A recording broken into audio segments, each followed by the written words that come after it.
Hey, everybody. Welcome to Education Smeducation. It's good to be back. We had a little bit of a break. Ken went home to tend to his father and play catch with him outside. Ken Sr. Had a catch, and they had a bit of a field of dreams scenario. And boy, oh boy, was it really made everyone cry. It was a real sweet moment, a very tender moment where Ken was finally welcomed into his father's bosom through the great game of baseball. That happened, and then some other stuff happened too. We can't bring up a dead buddy less than a minute into the show. Not a great way to. Not how it happened. Like, let's talk about all this trauma right from the rip. No, well, the beginning thing wasn't trauma. You guys he finally said he was proud of you. It's great. It's true. I don't know if that's true. It is.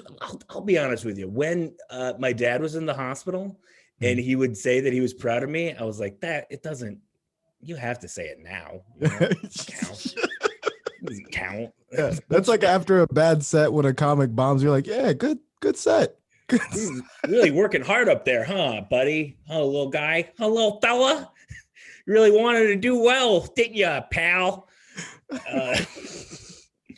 But I will bring it up to also make this to thank people for coming out to the best night ever that happened this past Tuesday, where we gave all the money to Sam Berkman's memory. So thank you guys for coming out of that. And Sam was great and super funny, and we will miss her.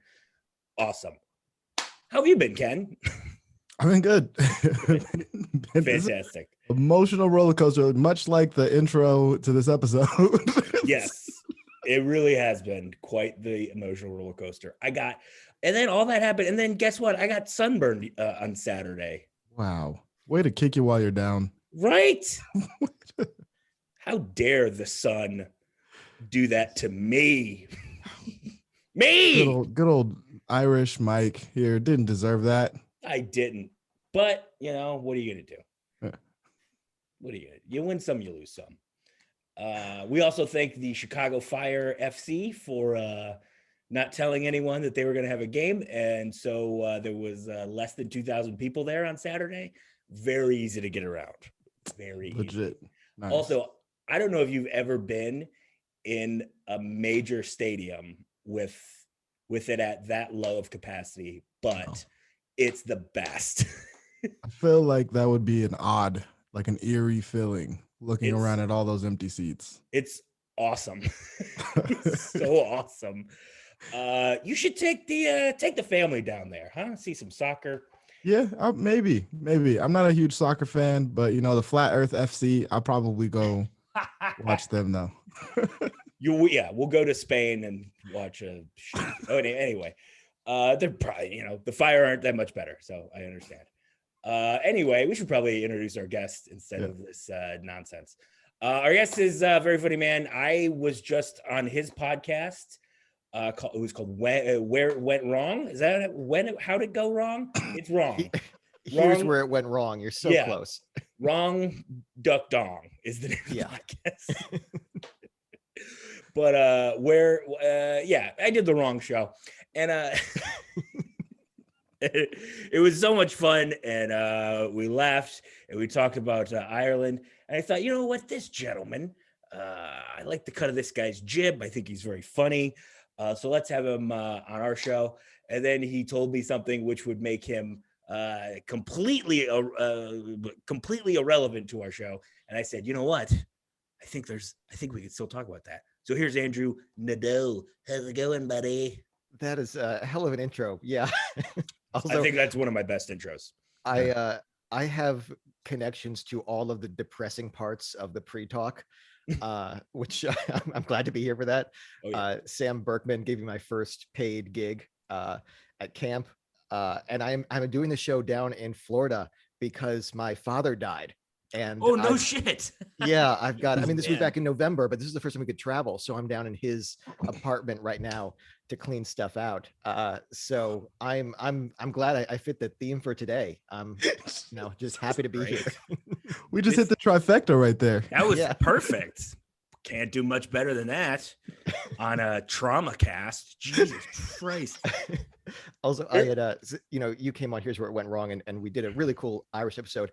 And shortly before you came on, I had reached out to a guest who's in Ireland and is Irish, and she apparently had like laryngitis. She couldn't talk, so she just got back to me and said, "I'm so sorry, I couldn't be on then. I'd love to be on now. What if we do a history of Ireland episode? Oh, wow. We can cover the famine." So I'm like, well, we already got Mike O'Keefe with his strong American accent, and that was the right choice there. So I guess we got to pick something else.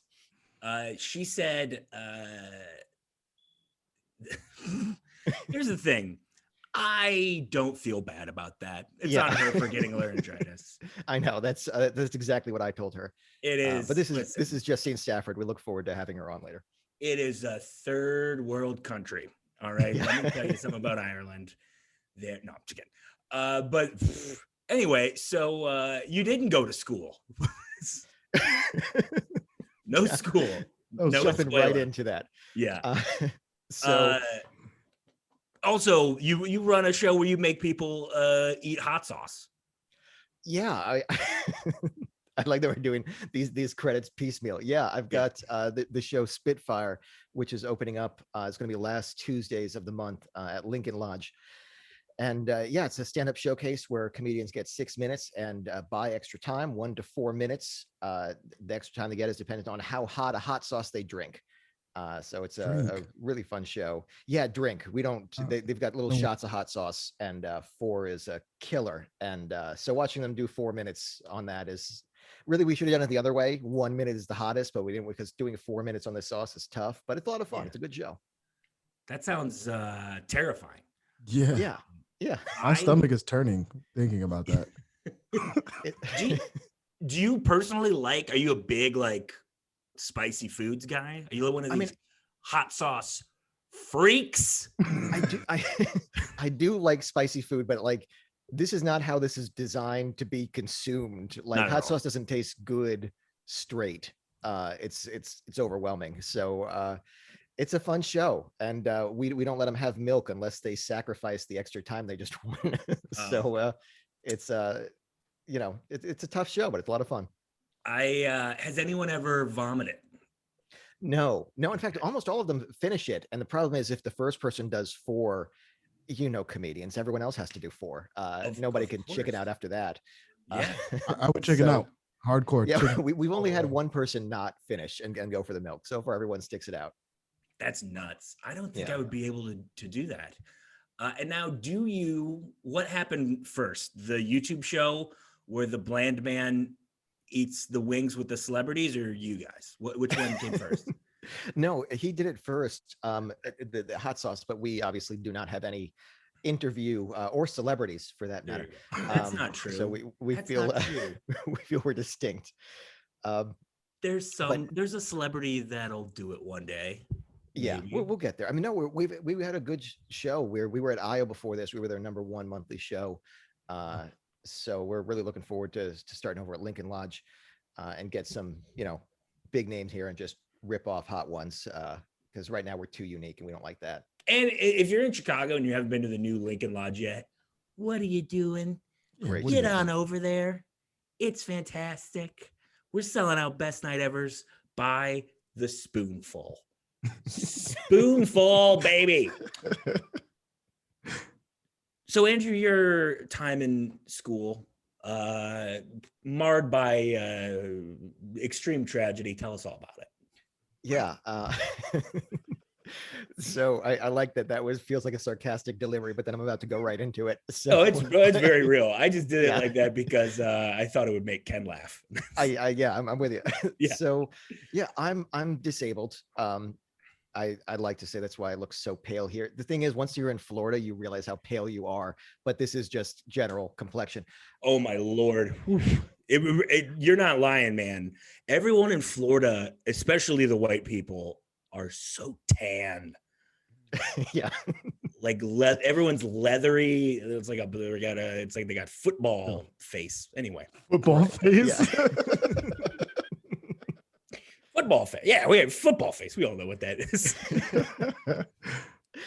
So yeah, so the paleness is unrelated, but I'm disabled. Yeah, I got sick when I was 11 years old with an illness called myalgic encephalomyelitis, or ME to make it easy, and had to leave school in 5th grade. So after that, it was homeschooling, but uniquely because I was pretty severely disabled. The level of symptoms, it's a pretty painful illness, a lot of flu symptoms, and concentration causes headaches, dizziness, nausea, making studying a challenge. So yeah, the education process was unique, but we found ways around it. Yeah. Were you, when you had to not go to school, what was that like? Like, was it earth-shattering? Were you a little bit, maybe even kind of excited about it? Like, what's your mindset going into that? No, that was the expectation from the other kids. So I started getting sick like in 4th grade. I missed maybe about a month's worth of classes. It was slow building until I got sick, and it just didn't go away. Man. So I was the kid in elementary school that was going to Harvard and terrified. I just assumed that Harvard would be checking my elementary school transcripts.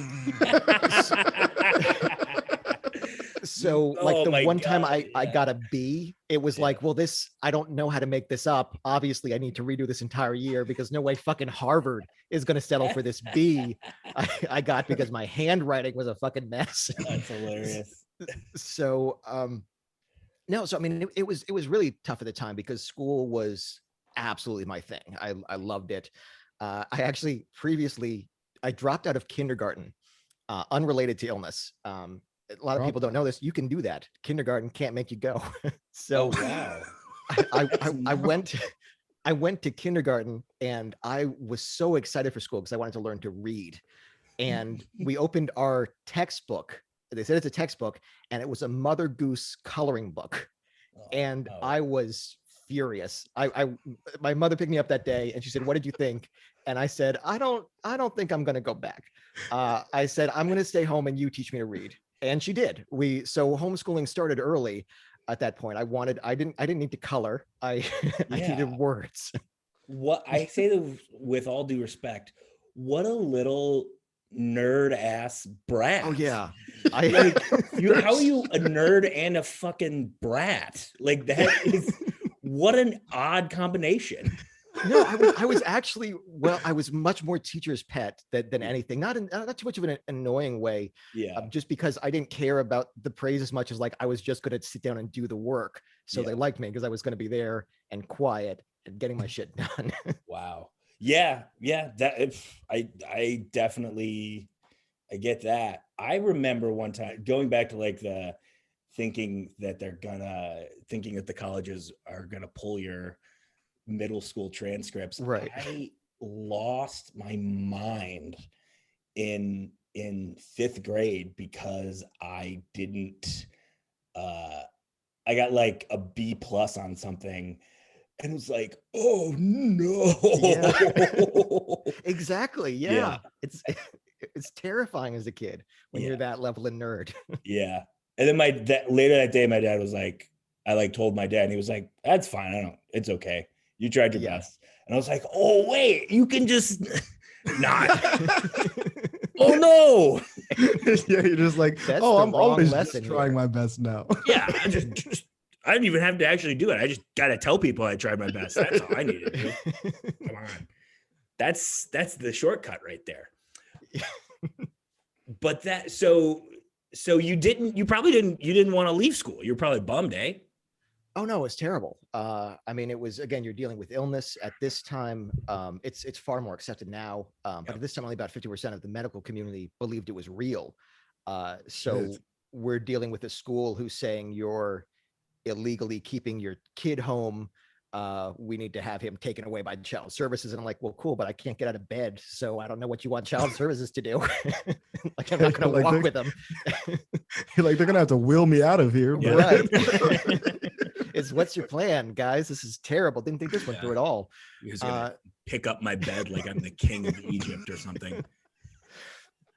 So no, leaving school was awful because fourth grade, I discovered acting. Fourth grade, I played the Duke in Midsummer Night's Dream. What you guys were doing Midsummer Night's Dream in fourth grade? Here's more emphasis on just how the worst I was. I was the only one off book at performance, and I was irate. Jesus, good for you. Where was this? Where'd you grow up? I grew up at this time. It was upstate New York, Okay. Just outside Poughkeepsie. And I mean, it wasn't like a normal class thing. It was one of those special after school things. It's not like they were making all the kids do it, but those of us that wanted to do Midsummer Night's Dream, which was like the 7 of us out of the entire city.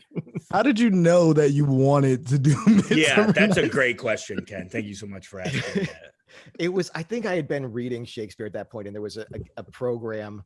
Mike's look at me like it's not like I understood it. I was just like I was starting to get a sense of it. And then all I remember though is we got to see the performance afterwards, and then looking back, and I'm like, oh my God, I can't believe our parents sat through this. None of us understood. This is a funny play, and none of us understood comedy at this time, especially comedy speaking in this Middle English period. Wow. So delivery is just a fucking disaster. Like I wish I could have had tape of this so I could go back and just do a review of my performance as a 9-year-old in Midsummer Night's Dream. That would be amazing. All I want to do now is see very young children put on very well-written, mature productions. Yeah. Like if I could see a bunch of tweens do Glengarry Glen Ross, that would be amazing. Yeah. Coffee is for closure. Be amazing. Oh man. But so were you able to, and that was your last appearance on the stage then? And that was your career cut short. It was. And also, I mean, I guess I hadn't really realized, but that was the first time I performed comedy too. Not well enough to call it comedy, but yeah. Comedy adjacent, you know? Yeah. I mean, if you perform it right, it's a funny play. Yeah, sure. We just didn't. Yeah, I guess. Yeah. Yeah. It's not bad. Hilarious at the time. Doesn't hold up, Shakespeare. Yeah, that's really what you get from Shakespeare. Is a lot of like, I can't relate to this at all anymore. Yeah. A lot of this is problematic. Yeah. I'm not a king. This is Who is this for? What's your audience? Yeah. So no, that was my last time on stage for quite a while. And then, years of illness, tried going back briefly in 6th grade when I started to get a little better and relapsed. And after that, it was just finding modified versions of homeschooling, which was mostly just, the thing is, I loved this. I wanted to learn as much as possible. So that it wasn't something that needed to be forced. It was just finding ways to do it. And thankfully, this was the time when the History Channel did history instead of just alien stuff. So it was. What's going on over there, man? I don't know. So they're just weird. getting farther and farther from it. It's a lot of like, hey, let's go to a flea market and see if we can buy weapons. Right. Then aliens. It's so weird. And Bigfoot. Don't forget about Bigfoot. They are a lot of Bigfoot though. No, it's like one Loch Ness monster away from history being in quotes. Yeah. They're really pushing it. Ken, do you believe in Bigfoot? You're from Bigfoot country.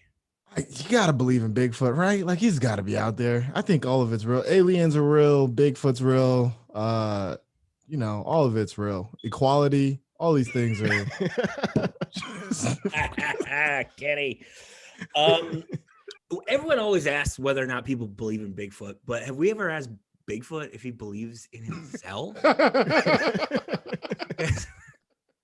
I don't know. I do like the idea of Bigfoot taking home pictures of humans. It's like, they're fucking everywhere, guys. I can't believe you guys aren't watching this. There's so many of them, and they're all like so a plague. Stupid.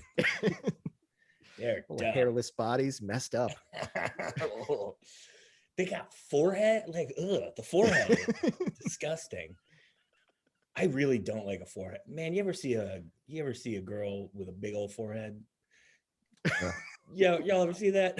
Every day. This is my I'm running new material by you guys. Yeah. You guys ever see a girl with a forehead and you're like, man, look at that. That's a big old forehead. That is a big old forehead. Yeah. That was I remember that being a thing that my buddy Stephen Smith, friend of the show, Stephen Smith, like the announcer from Yeah. ESPN Stephen Smith. No. This is my buddy from grade school. Okay. They share a lot of the same opinions. Stephen A. Smith both love making very inaccurate proclamations. They love it. But I would have liked it if neither of us knew the one from ESPN. We were like, oh, from grade school. Yeah, we know that one. The Stephen Smith? Yeah. He works in that Love for that. Tetherball. He sells something, I think. I don't know. You know, you have buddies who have real jobs, and then they can't explain to you what their job is. And anyway, most jobs are dumb. That's all I'm saying. But I remember this this girl. We were all like, oh man, she got hot over the summer. And then Steve was like, look at her forehead. It just ruined this woman. It's like, she's so hot. No, she's got a big forehead. And I was like, oh, well, no, I can only look at that. Thank you. And ruined, for some lady. I almost said a real name. I'm not going to do that. I'm not going to say a real name. She's going to be like, I do have a big forehead. It's so big. It's huge. I need to get bangs.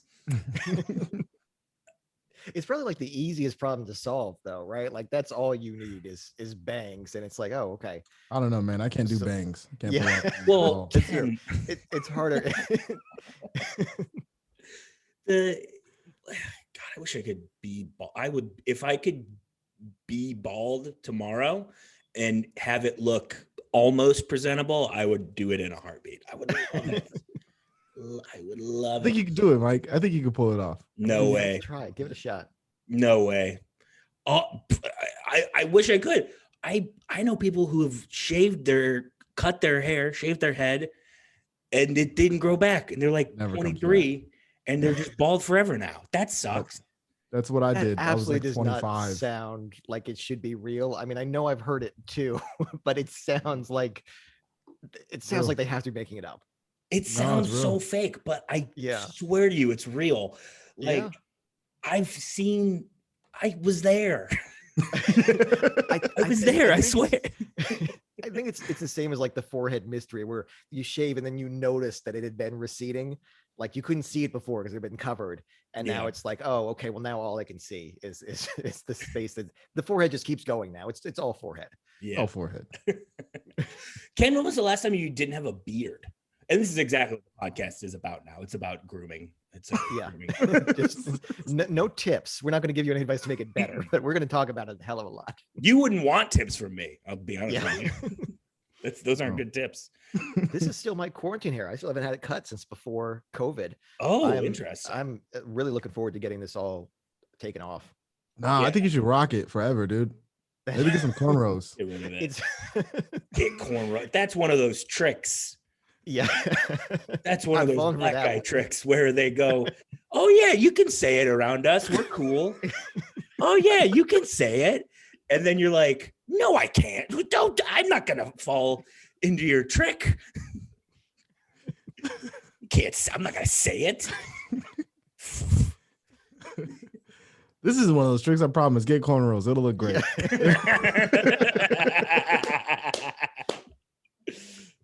Don't do it. Oh, we'll go together. We'll get twisted up. Yeah. Man, that is, remember when Kevin Federline had those, Ken? Remember? Yeah, I do. Bad choice. Big Kevin Federline fans. We loved him.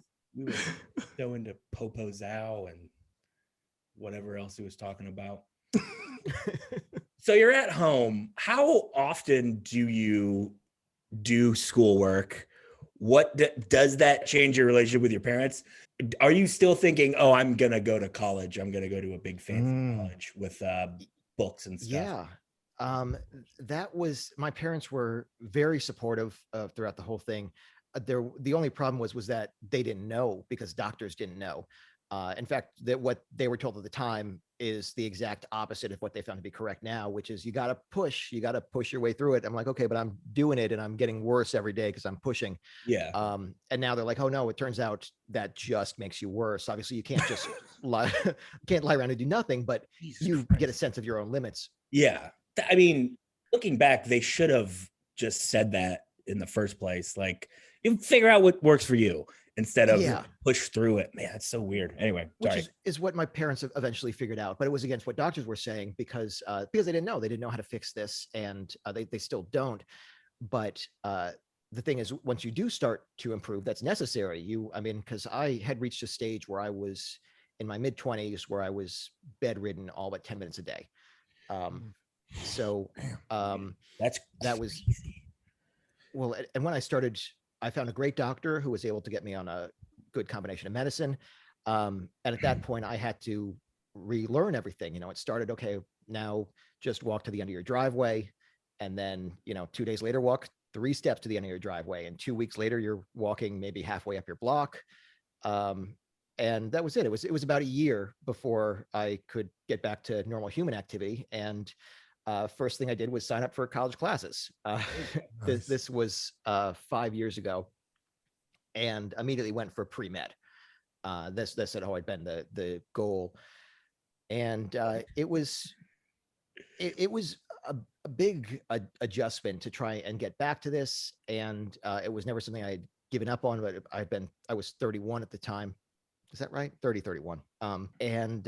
So yeah, jumping back to when I was a kid, that this didn't change that. The studying habits were very challenging. It was just because I love learning, was absorb whatever you can. But math was my favorite subject when I was actually in school, and I couldn't really do that anymore. The way the concentration it took wasn't something I could handle without symptoms flaring up to the point where I wasn't going to remember what I learned anyway, because your body at a certain point just starts processing pain instead of information. Yeah. You also need someone to teach you math. It's tough to just, teach yourself math. Right. Think, So the studying process was far more abstract. It was just, you get books on it. You read when you can more often. Yeah. It was watching TV because it was something that I could do, but it was make sure it's the Science Channel and the History Channel. Yeah. That was what you do all day. So then when I started improving, I went for pre-med and thought I was going to stick with that, and would have, except I relapsed. Just a series of bad events got me to the stage where I am now, where I'm not healthy enough to take classes anymore. But I'm not back to being bedridden. So at that point, it was obviously upsetting and depressing, and I didn't want it to be that. So I just threw myself into comedy writing because I'd already been doing that on the side. Yeah. And it was very much I'm not gonna just be sad about this, so let me write jokes. Yeah. And then I'd still been planning to go back, and then after about a year of that, where I'd started building a following on Twitter, and I then started getting job offers to do some joke writing, and just realized I loved this more than medicine. And thankfully so it's now I still go back and forth. I would love to be having traditional schooling now and get a writing degree. There's a lot to learn. But also, after doing this for 24 years now, I've gotten really good at studying on my own. I think the thing is that you have to be as committed to learning on your own if you're going to do it that way. It can't be like, oh, I'll probably pick up some stuff. Yeah, that was the toughest thing for me, going back to school as a 30-year-old who had been just a real party animal. not even party, but like a man of my own being. Like I had been doing comedy for 11 years when I went back to college, and it was really a thing where I had to recalibrate my entire way of doing things and all my priorities, which was huge. It's a huge undertaking to basically take something that you weren't doing yesterday and then make that one of your top priorities. It's an insane undertaking, but it worked out because I'm the smartest man in the world now. So Yeah. no one's smarter than me, so I'm the best. So fuck you guys. So what's been the difference for you between going as a kid and going now? It means something now. Sure. Like it's my skin in the game, as Right. opposed to I'm just doing this because this is just what you do. And it is very interesting to see the other, because I have a class in person this quarter, which has been nice. Fascinating, because I'm the only one who is awake during it. These kids friggin' sleep in class. And I'm like, do you know how much money it costs for just this? Just this. That's an expensive nap. It's almost $3,000 to just be in this room and you're sleeping. Right. What is wrong with you? Yeah. So the biggest difference insane. is anger towards children. I feel like is the biggest difference between going to college now. Yeah. And like now looking back, like I'm like, it's college. Yeah, it's college. What are you gonna do? It's just college. And now like I am so mad at myself from 10 years ago. It's like you friggin' idiot. What? Come on, man. It's like you're gonna skip a lecture to go get drunk during the day and play NHL on Xbox. Like, what is wrong with you? Absolutely.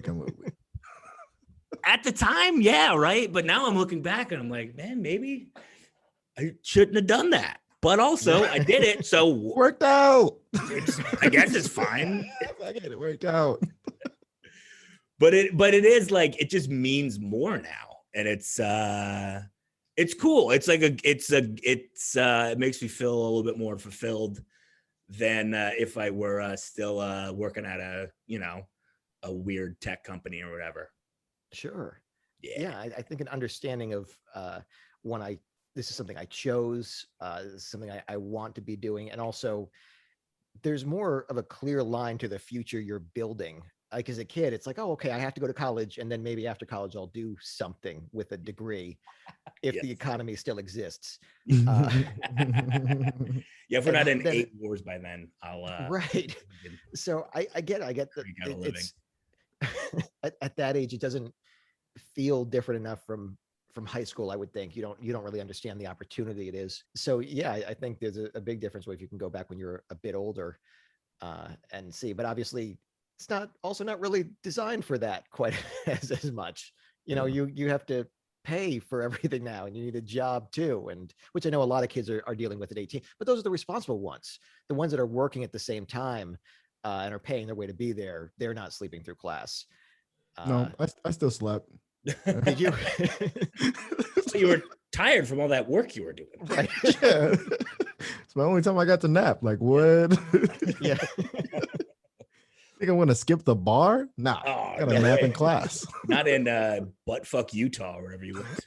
Not at Utah State University, the greatest bar scene. Quite a party school down there. It is a party school. It's how? It's the people that have to be there. All the athletes from all around the country that didn't know anything about Utah before. Then they get there and they're like, I got to be drunk to be here or high. But isn't all the booze like very different? Like the beer is, it's like 3% or something like that. Okay. Yeah, but like liquor is still liquor. Oh, say no more. Okay. Yeah. I get it. And you're also close enough to Wyoming. Yeah. You can just drink liquor like an adult. Just liquor. I was telling these gentlemen earlier that I went to a 40-year-old man's birthday party yesterday, and boy, oh boy, is that terrifying. It's terrifying. It was a good time, but it was like, oh, this is a very nice soiree, and right. A painful glimpse into the reality of being 40. Yeah, definitely. It definitely started at 4 p.m. and that's not when parties start. Not at all. You mean the hottest point of the day, 4 p.m.? You mean when the sun is directly overhead, 4 p.m.? That's exactly when it started. very much so. Love it. So what was there like an incident or something that made it click in your head that like, oh, I'm just as good at studying as I would be if I was in school? Like, what kind of gave you the confidence to like, okay, I can do this myself? I don't think it was something I had as a kid, because then it was still a situation of, this is what I have to do. At that point, it was just about getting through it. But you take the test at the end of the year to that's state license to show that you're doing it. Yeah. And I was doing well on those tests, so it showed that I was capable of doing it. It wasn't until I really went back to school, or really tried college as an adult, where I started seeing that, one, the way of studying is very different. Like I had a great bio professor who had previously written textbooks. So he taught us how to correctly read textbooks to study, which was a huge difference in saying, look, there's a reason we put the pictures here. This is going to show you your context for the entire page. You should be starting here. You should be taking full sentences out and breaking it down into 1 or 2 word bites. And it was stuff that I hadn't learned as a kid. And there's obviously stuff that you're going to get at school that you can't recreate on your own. I think the benefit I had was just the fact that I wanted to do it. That there's just very little that I didn't find fascinating. If there was a new subject or something I knew nothing about, I wanted to learn all I could. So after that, I mean, once the big tipping point for me was realizing that you could get scholarly articles with a library card. And after this is like the nerdiest sentence in the world, but just this fucking game changer. I mean, it is a pretty big deal. Yeah. I remember when I found that out as well. It was, you're lucky you were homeschooled, dude. Yeah. Ken would have given you a swirly. It would have been awesome. Yeah. It would have been awesome. So yeah, at that point, it was just, again, this was more adulthood where I really started getting into it. But I mean, you did the podcast, and you know what the research is like for history, and as we're a historical a comedy podcast where we have a comedian pick a subject they love and then go through its entire history to find out what ruined it, which is a lot of fun, but it also lends to creative studying, because you got to find angles that might not be as obvious, and that it often leads to just a rabbit hole of new topics and different information. And if you can enjoy that, it's amazing. It just learning one new thing after another. And I don't want to say that can recreate the college experience, because having someone who knows the subject backwards and forwards, teaching it to you, telling you the important parts, there's a lot of value in that. But also, most of what they learned is in books. You can get those books too. And if you are willing to do it, it's great. It's nice to know that you don't have to stop learning once school ends, that you can continue the education on your own. It's incredibly, I guess the word would be like empowering to just be like, okay, this is how we can do this. This is the deal. This is how we make it. And it's under my control. Like all of this is at my fingertips, which is great. It's great. I also think in a lot of subjects, especially in your social sciences, the thing that you're actually paying for when you pay to go to school is being able to share those ideas with other people. Yeah. And as effective as self-regulated learning or any of these things can be, the university and the college is there for the exchange of ideas and being able to turn your thoughts on a certain subject into an ironclad thing, right? Because of peer review and talking about it and defending it, which you don't usually get when you're just reading a book because you're in bed. You have Brian Wilson looking. Well, and I think they're all right, it's good. You definitely end up with gaps too. Like I loved physics. I found it absolutely fascinating. Whenever there was a physics anything special on the Science Channel, I watched it, but I would not have been able to pass a high school physics test. There are going to be gaps that and for certain subjects, that's important. For a lot of subjects, the test really relays the information you need to know. Yeah. For some tests, it relays the information they want you to know so you can say you can pass a test. Yeah. And Definitely. I think that's an important distinction too. But I know there are gaps. There are gaps in my knowledge, and there's also gaps in my social experience that are significant. I realized this the other day where this was something, I had a bit as a kid, but after 5 years, the 5 years where I was pretty much bedridden, there was no contact with anyone. I was just too sick to do it. And I had a friend text me randomly. This was Wen Powers, who you know from the podcast, and I was doing Spitfire with. And this was a while ago, but we had gone beyond professional relationship. We had become friends now. And he texted me, and I was looking for the subtext to figure out how this was about work.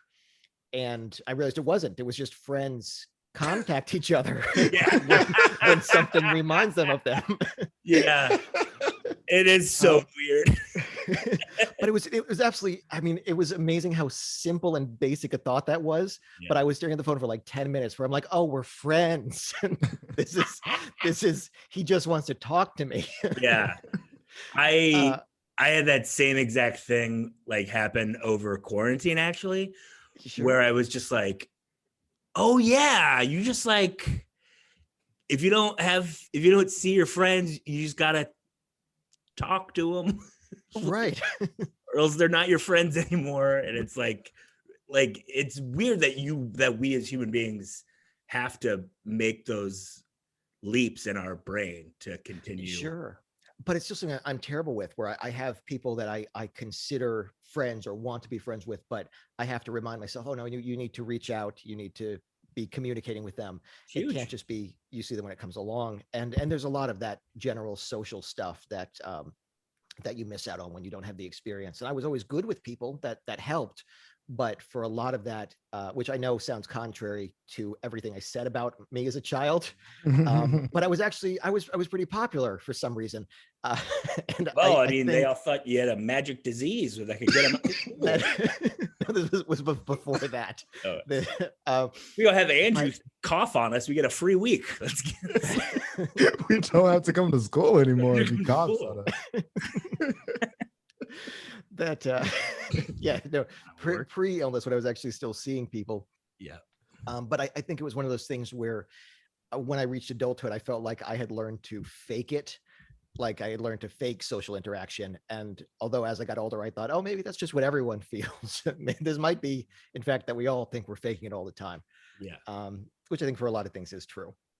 Yeah. I think everyone's faking every moment of their lives. I truly believe that 95% of people are just robots with skin covering them. Yeah. And, like, are you saying we're not friends? Is that what you're saying right now, Mike? No. I'm not. I'm implying that. Sure. Yeah. I'll dance around it, Yeah. but I'm not gonna come on, because if I say it implicitly, that's gonna make you short circuit, Ken, and I don't want you to. My skin will fall off and smoke will come out my eyes or ears. Yeah, I care about you and your robot family. I want them to be safe and cared for. I would like their joints to be oiled, and I would like for them to eat all the megabytes. Are we? What do you guys think robots eat, if not megabytes? Megabytes. That was perfect, actually. That was great. That was genius level thing right there. Freaking spinning out gold here, and you guys are breaking my balls about megabytes. Oh man, Andrew, robots, do you think they live among us? I feel like I would, if they did, we'd have some cooler stuff going on. I guarantee you would have some. Here's the thing too, like honestly, the captchas work on me too well, Like I recently went through 4 of them before it accepted my answer. And even then, I don't think I got it right. I think it was like, look, this is just sad now, man. Fine, you found all the stoplights, I guess. Yeah, you're like, is this a bike tire? Does this count as the bike? I The don't whole know. bike? How much of the bike has to be in the picture for it to count as a bike? I don't know. Yeah. God, that moment of panic too, where it's like find all the bushes. It's like, I don't know what counts as a bush, man. Yeah, what's a This bush? is- What is a tree? Just a tall bush? What are we You're doing? like, this, it's a fern. Is that a bush? Captions obviously made a me ficus. realize I didn't know things that I'd always accepted that I knew. And that was the worst part of them. It was like, okay, fine. I guess I don't know what flowers are. That's a tough realization as an adult. Like, I'm not gonna go. Like a dandelion's a flower, right? It's got leaves. It's a flower. There's bees buzzing around it. I think that's a flower. Nope. That was honey. There was one I got the other day that said, click on all the turbines. And then I had to Google what a turbine was on my phone. Like a wind turbine or a water turbine. Yeah, There's they so many wanted you to- types of turbine. They meant like those big, have you ever driven from here through Indiana, Ken? The wind turbines, yeah. Yeah, that's what they wanted Uh, me to click on. Those big fan things. And I did. And then I should also tell you that was me signing in to look at my bank account. The bank was like, I know what's going to throw them off. Turbine. This money's staying with us. You're not getting a fucking cent of I'll it. never O'Keefe. see this account again. One thing that happened to me recently was I am so confident I got it right. Like, I know it doesn't matter. It's a machine on the other end, but I wanted to be able to call somebody to dispute it. Like, I know I got every bike that was there in the photo. Nope, that wasn't a bike. That was technically a bicycle built for two. It's a different thing. A tricycle, actually. There's 2 wheels in the back.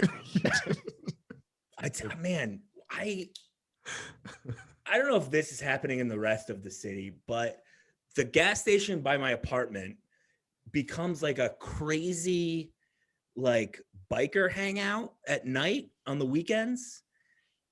And I think that's just you. yeah, okay, that's bad. I'm glad we're moving. Yeah, you're like, I was like, yeah, everyone in Chicago has this happen to them. like everybody has a 1%er bike gang hang out at the gas station. That's normal, right?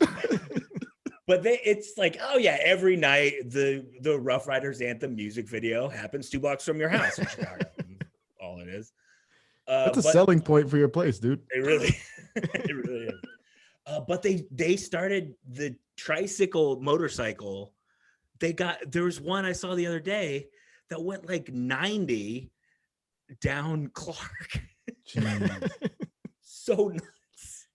No, it's like, I thought those are supposed to be for like old dudes. Yeah. This guy made his go 90. That's crazy. I'm more impressed you got anything to go 90 in the middle of Chicago, but yeah, especially that. Man, these guys, these fellas, they put the pedal to the metal. You know what I'm saying? Very quickly, we'll talk about the podcast for 2 more seconds and then get out of here. And by get out of here, I mean move on to the old GDPQ. Yeah. What's your favorite one you've done? And just for reference, on Andrew's podcast, I said, hey, let's do Ireland between 1915 and 1923.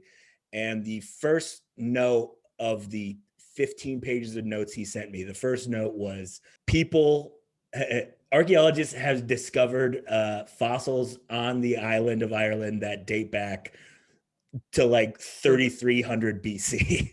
Like, that's how detailed all of this was, and they go back so far. So why do you do that to your guests? Well, that's the real question. I mean, originally we didn't have them go through the notes. We assumed they would pick a topic they knew, and I would have the notes. But then we found out that wasn't really happening. So I think it's Canadians just are dipshits. I think what really happened was just that we wanted to hit the stuff that people didn't already know. There's there are topics like we did one of our first history episodes, which was made us switch into being a more history focused podcast, was on the Titanic. And we wanted, there's a very popular movie about it. We wanted to hit the stuff that people don't talk about. And it was just a lot of fun. But yeah, it does lead to like 7 pages of notes on Ireland, because we like having the whole historical buildup and then where it went wrong, obviously, in that 4-year period you gave us. I do realize that is a horrible thing to do to a person. But it was fun. Great. It's fun. It's fantastic.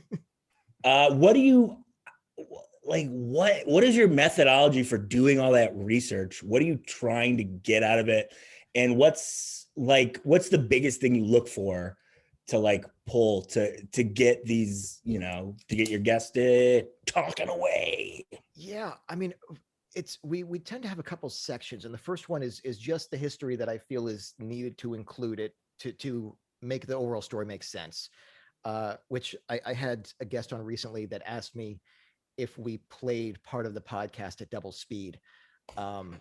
And I realized these were just the parts where I felt it was a necessary history, but it was boring. And I start talking really quickly. Yeah. And I listened back and I was like, oh, that really does sound like I sped up the audio. That is horribly unprofessional. But there's so much to go through when you're trying to cover the entire history of something. Yeah.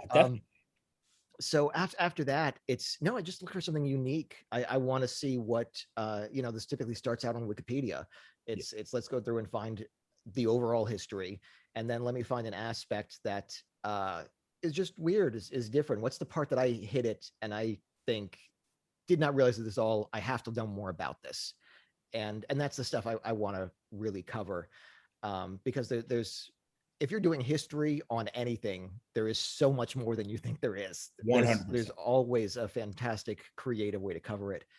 So then from there, let's find some scholarly articles. Let's find some people that are academics and spent 20 years researching this 10 minutes of history, because that's all you do in academia. And then, yeah, it's just the parts that personally, when I start reading about it after 5 hours of research, I want to keep reading. Yeah, that's great. To have that drive to make the research as complete as possible. I think it really does add so much to the show, because there's so much that you can offer up for comedy, because you went in, you mind a whole thing. It's great. It's fantastic. Thank you so much. And yeah, I often end up just playing the straight man because there's so much I want to talk about that I have to take a step back and be like, oh no, there's so much funny stuff too, because everything in history, if it made it into the history books, something terrible happened at some point. Not only something terrible, but the more I've read about history, the more I realize that most people are idiots. Yes. And they've not just it's not just a recent thing where they're idiots. There's been idiots since the dawn of time. Right. The idiot has always been on top, and I think they're going to be there forever, and that's why we do this. That's why we're here. I know smart. That's why I know smart. Yeah. There it is. I'll admit it. This has been fantastic. Thank you so much for being here. This is good. We squeezed a lot of juice out of the berry, as they say. But right now, it's time to get the juice back in the berry. This is a bad metaphor. I was like, what does this mean, Mike? I thought I had something and I lost it immediately. It is slipping out of my fingers, but it's time for the friggin' pop quiz. You got a charity? You got a charity lined up for us?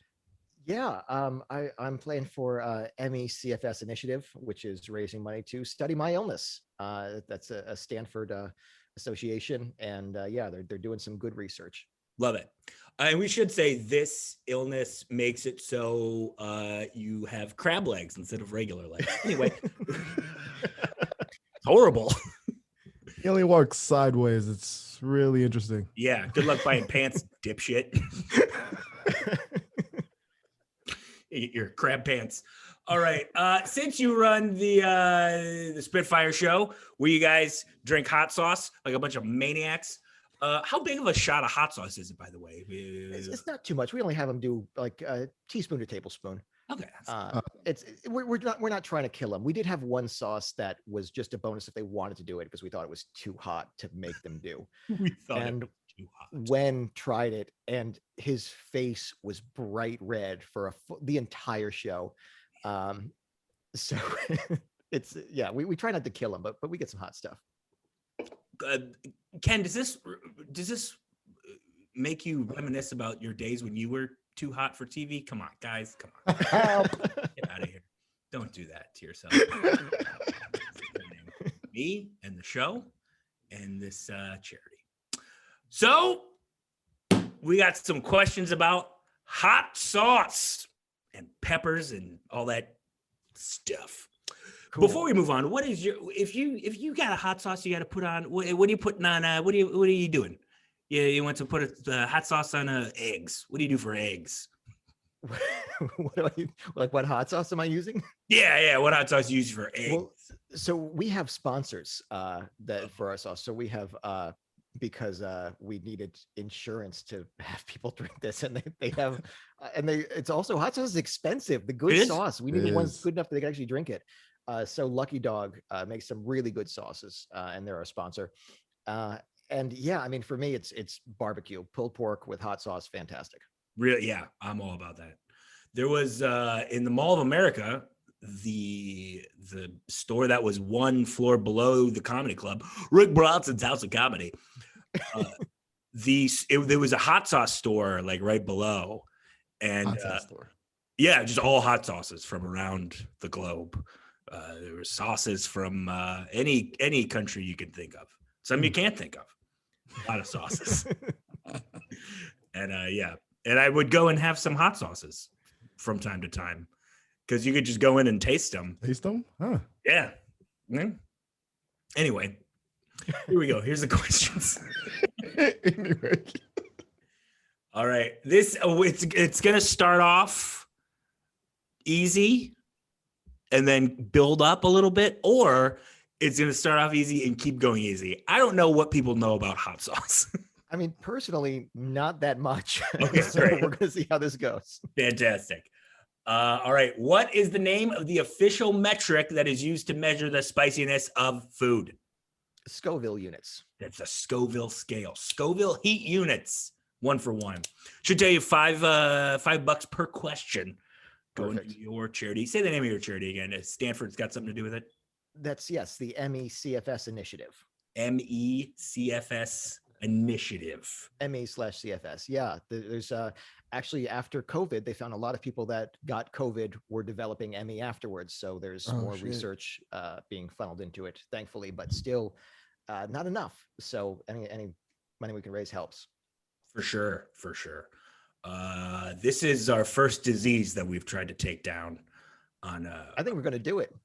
I think we're going to $25 is going to make the difference. You know what? If I get them all right. If I don't get them right, we've got no chance. If it's $20, then no, got this forever. Everyone's going to get it if you don't. Yeah. Everyone's Batman villain now. Yeah. They're going to pump it through the air ventilation system in every apartment. like the Joker. What state, in which United State, is the world's hottest pepper produced? Is that North Carolina? The Carolina Reaper? It's the Carolina Reaper, but South Carolina. South Carolina, that's correct. One place though. The Carolinas are one place. Yeah, Carolinas are one place. The Carolina Hurricanes, Carolina Panthers. Need I say more? I rest my case. I've done comedy in Myrtle Beach. Horrible time. What's next? All right. Where is the Scotch bonnet the preferred pepper in hot sauce production? Where's the Scotch bonnet the most popular pepper? I'm going to guess Scotland. No, it's Jamaica. Oh, okay. They love the Scotch bonnet down in Jamaica. You know what else they love in Jamaica? Guinness. Isn't that odd? That is odd. Just, Love Guinness. I feel like that's going to trace back to colonialism and general bad issues there. Probably. Probably right. All right. Here we go. What is the hottest sauce on the Scoville scale? The hottest sauce? Like Yeah. there's one sauce that's the hottest? Yeah. How many Oh. Scoville units is that sauce? I know there was one that had reached like 10 million, which is well beyond, like they can't sell anything beyond 650,000, I think. Whoa. That's crazy. Insane. I had no idea that's, you taught us something. Jesus. Yeah. But yeah, I have no idea what the hottest sauce is though. I mean, is it actually a 10 million one, or is it like a 1 million thing? It is 9 million. 9 million, jeez. Mad Dog 357 plutonium number 9. Plutonium. I'm not gonna have Wow. that. That sounds terrible. That's not even wild. food, you know? Like it's Yeah. just crazy. We got one more for you, right? 1, 2. Yeah, we got Are we counting that right since the number was correct? I think that's right. I think that's right. Yeah. Like the Sure. off by a full million, but yeah. Listen, million here, million there. Give or take, you know. Who cares?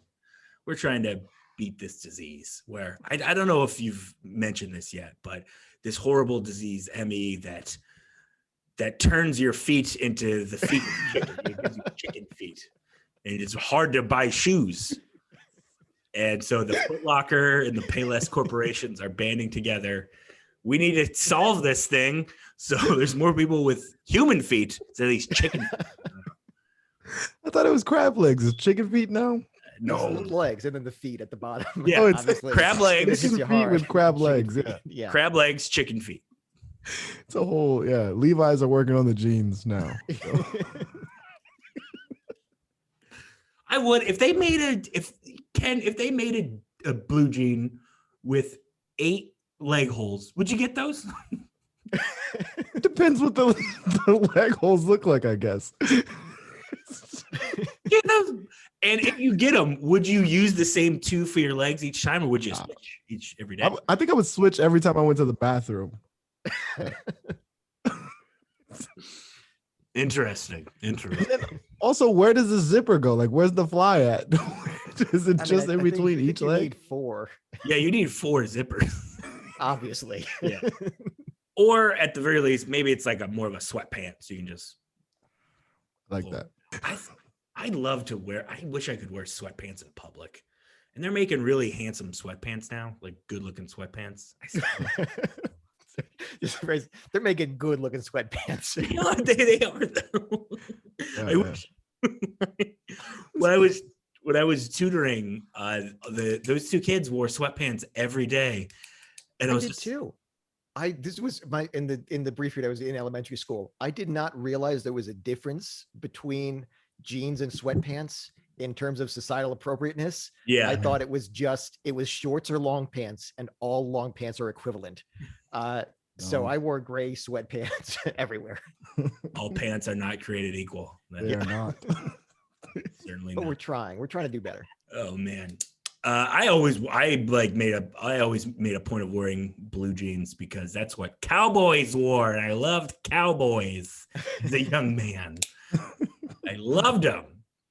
All right, this is your last one, and boy, this is a great question.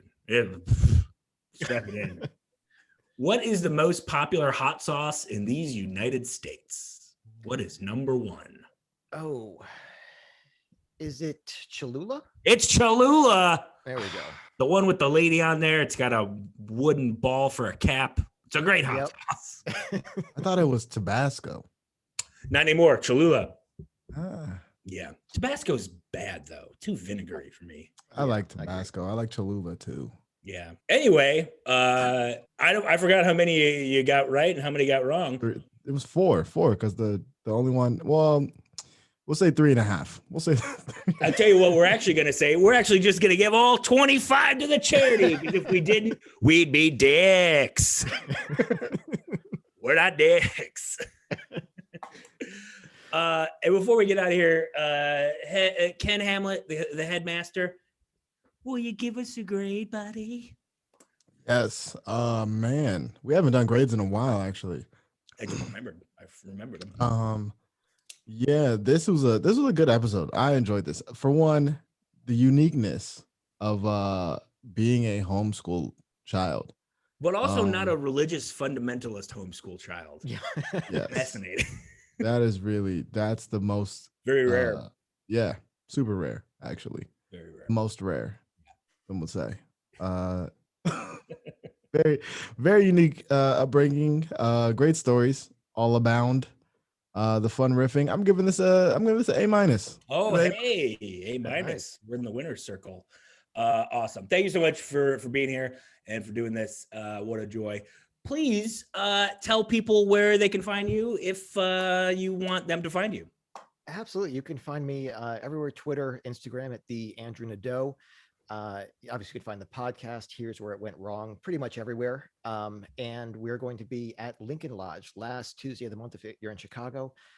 Starting end of June is going to be our first show back. So if you can swing by, that we'd love to see you all there to see it at Spitfire. Nice. Tickets? We'll have them. Great. They're actually setting up. That's just free. I don't know. It's no, they're just $10 tickets. They're setting up the sales currently for us, but yes, we're trying to keep it affordable, accessible, and enough to pay our comics too, though. That's always the trick. You always got to pay Yeah. the comics. If you don't, they complain. I don't know. Yeah. Ken, we got a little date coming up, buddy. We do. That is the 12th, right? The 12th, 13th. 11th and 12th. There we go. I was close. Milwaukee, Wisconsin, Laughing Tap. Yes, sir. Kenny and Mike O'Keefe. The real show is going to be afterwards. When we get drunk and throw up on people's couches. Yeah, right on their stupid couches. And then if you're up there in Milwaukee, there's a soccer bar that I'll probably go watch the Euros at during the day on Saturday. So, let's go watch some international football. Great. Anything else, Ken? Is there anything else you need to tell these people, buddy? Yeah, I also have a show at the Lincoln Lodge the last Thursday of the month called A Drunken Night Out. And with that ticket purchase, you get a free shot. So make sure you. Is that real? That is real. I was buying the shots for everybody, and I was like, you know what? This is getting expensive. So just going to include it in the ticket price. That's awesome. Great. And where do you have like a website to tell these people? The website, that is true. You can get all my tour dates, the podcast, all this kind of stuff at my website, bigblackschlongs.com. That is bigblackschlongs.com. It's a real website. Ken worked with a guy named Matt McClary, who I have known my entire comedy career. And Matt was like, this guy's closer. He says his website's bigblackschlongs.com. Isn't that ridiculous? And I was like, yeah, it'd be a lot less ridiculous if it wasn't his website. It's like, that's his actual website, Matt. Like that's a real plug. McClary's the best though. And we wish him well, as we do all tall people who don't look other people in the eye. My name is Mike O'Keefe. June 8th, we're sold out for Best Night Ever. The people who have been coming to the Best Nights have been fantastic. They've both sold out. Our next one that has tickets available is June 22nd. That's going to be a fantastic show. So please come out. The link to those tickets will be in the show description of this program. So get those, please. I don't want you to miss out. This new Lincoln Lodge is a dream. It's a dream come true. It's a beautiful space. They really, really classed up the joint. And we just unclass it with our, for lack of a better term, bullshit. And we appreciate them letting us do that. And and John and Katie over there and Mark are the best. And I'm so happy that we're on the ground floor of this thing, and we're gonna ride it out until someone burns it for insurance money. Anyway, my name is Mike O'Keefe. I have a crush on Danny Fernandez. That's just missed.